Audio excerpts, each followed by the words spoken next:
Hey everyone, welcome back to Bryan's Mysteries and Adventures on Trail. I hope everyone is having a good week and looking forward to the weekend. Before we get started today, I just want us to say, I don't know if any of you have noticed, but we reached the 80,000 subscriber mark, and I just wanted to thank you all. I think you're the best group on the platform. I think you guys are all so supportive, and I love all your comments, and I just wanted to say thank you. And I think between us, we can get to definitely the 100,000 mark by summer or midsummer. I think together we can do it. I just wanted to say thank you all, and just keep your comments and feedback and everything coming. So today we're going to be talking about the disappearance of Zachary Weston. He was only 22 years old when he went missing. He was majoring in aeronautical engineering as well as film. Now, he was from Meriden, Connecticut.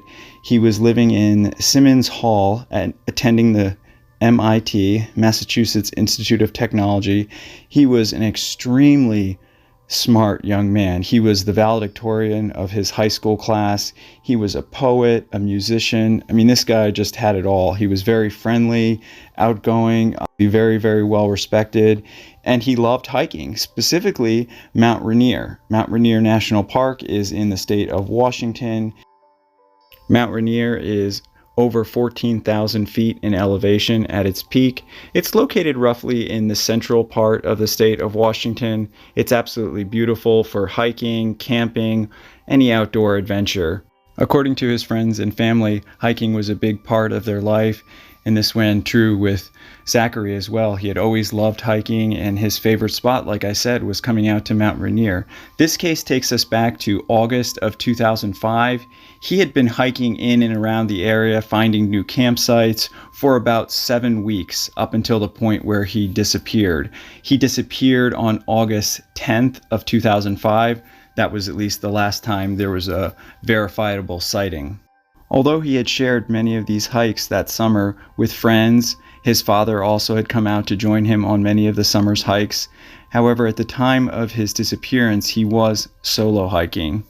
According to reports, Zachary's intelligence wasn't just in the classroom or with engineering. He was an expert hiker, an expert outdoorsman. He always set really, really high goals for himself, not just in his studies, which he was, like I said, just an amazing student. He also did this with his hiking and his adventures. He always wanted to challenge himself to reach new heights, new goals. This summer was no exceptions. He had found a lot of new campsites. He had gotten a lot higher on the mountain. Now, this day, he had helped one of his friends, a woman by the name of Julia. He had dropped her off in the town of Ashford, where she was going to be doing a climbing adventure on her own. Zachary was scheduled to pick her up the next day, which was a Thursday, after she had completed her climb. However, he failed to show. She waited a little bit, but she definitely became concerned. She called 911 late that afternoon. They found his car that he had been driving throughout the summer at a place called Comet Falls Trailhead. Now, I'm going to have some pictures and maps of that area and the pictures of the actual parking lot itself, so you just can get a feel for what that looks like.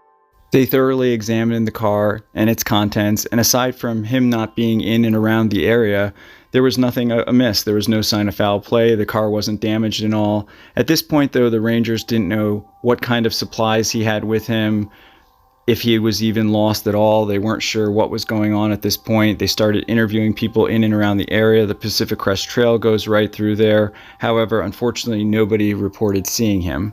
His friends and family, however, were very concerned because Zachary was apparently a very, very reliable person, very dependable. If something had happened, he would have tried to make contact, come out, make a phone call. At this point, they stepped up the search. It was about 20 Rangers on foot. Over the course of the next 12 hours, they found no other clues, no further information, so they stepped the search up even more. They brought in more authorities, more search and rescue, helicopter unit.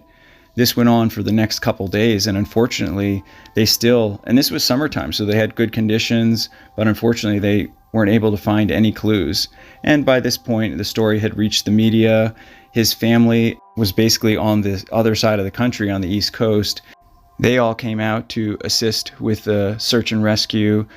They knew the trails that he liked. They knew the areas that he had been in. They thought maybe he had been exploring new areas. This was very helpful to the search and rescue teams.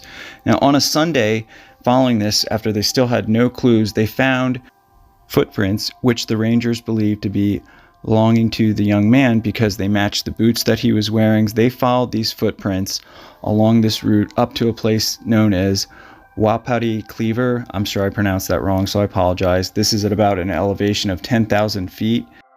It appeared to the rangers that he was hiking along this rocky ridgeline, which was actually a smart thing to do if he was in trouble, because it's much easier for search and rescue to see you when you're up on the ridgeline. They also knew that from other clues that they found that he was prepared for steep and various snowy conditions. They also had spoken to the family at this point. However, they did know that he was definitely not prepared for hiking on the glacier, which is not that far for where they presumed he was hiking. So, of course, they became very concerned that he might have gotten down into that area, maybe suffered a fall. But like I said, they knew that he didn't have the proper equipment to hike that type of terrain.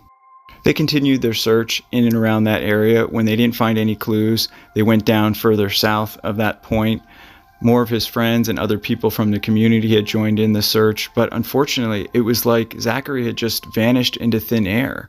This was a guy who was highly intelligent, who knew this mountain very well. He had been hiking there many times before. Like I said in the beginning, he had been hiking in and around the Mt Rainier area for the last 7 weeks. He had started back in June. Now it was nearing the end of August. He had planned to complete his hike on August 21st, then head back to get ready to start the next semester. At one point, the search and rescue teams did a trace from where his car was found in the Comet Falls Trail parking lot area up to the area where they believed he possibly could have gone missing. And a lot of this is sort of guesswork. Keep in mind that Mt Rainier National Park is roughly 236,000 acres. So yeah, they had a general idea, but after that, it was, and this is like the case in many cases with search and rescue. It's a lot of guesswork. It's a lot of luck as far as finding evidence or clues. They thought they had a good lead with the footprints. However, that turned up nothing, unfortunately. Ultimately, despite all their efforts, everybody volunteering from in and around the community, friends and family back home, they were unable to locate Zachary. Like I said, it was almost as if he just vanished into thin air. They presumed that he had died somewhere on the mountain. They did have a service for him. His school and everybody that knew him was just devastated. He was such an amazingly gifted young man. He had a bright future in engineering and in theater. He had so many facets of life that he loved. Now, one of the things I definitely wanted to share with you, his family went back to Mt Rainier years later. I mean, I'm talking years and years later. They wanted to leave a memento there for Zachary. His father actually ended up finding Zachary's sleeping bag and backpack in this little alcove. And they were just quoted in saying that it was like Zachary led them there to leave that momentum for Zachary there. I thought that was incredible. Over a decade later, his father found these items that search and rescue somehow missed, despite the fact that obviously it's a terrible tragedy, and we still have no idea what happened to Zachary. It's one of those enduring mysteries of Mt Rainier. I thought that was at least nice for them to get that a little bit of closure, finding those items and being able to leave that momentum for Zachary. My thoughts and prayers go out to Zachary's family, his friends. I'd like to dedicate this video to Zachary Weston, just an absolutely incredible young man who was taken from this world too soon. Thank you all for watching, as always.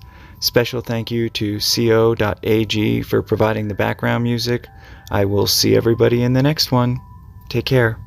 Hey everyone, thanks for sticking with me till the end. I hope everyone's doing well. Like I said in the beginning, thank you so much for all your support, and congratulations to all of us for reaching the 80,000 subscriber mark. I just can't thank you guys enough. You all are awesome. And Leah, let's strive to hit that 100,000 mark, and please keep the suggestions coming. I love to hear your case suggestions or any comments you have. I'm going to be doing the drawing this weekend for the Yosemite coin. Please definitely leave me your feedback if you all are enjoying these type of giveaways, or if there's something that you have in mind that you'd like me to do on the channel. I just figured that coins are a very nice thing. You'll have it forever if you want to.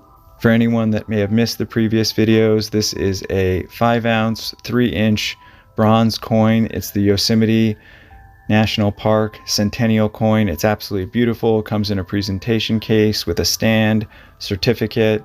If there is a Teresa Lopez listening to this video, you actually won the last silver coin. I sent you a couple different messages, but you haven't responded. If you don't want it, that's fine. I'll draw someone else. However, please let me know. All right, guys. Thank you all for watching. I will see everybody in the next one. Take care.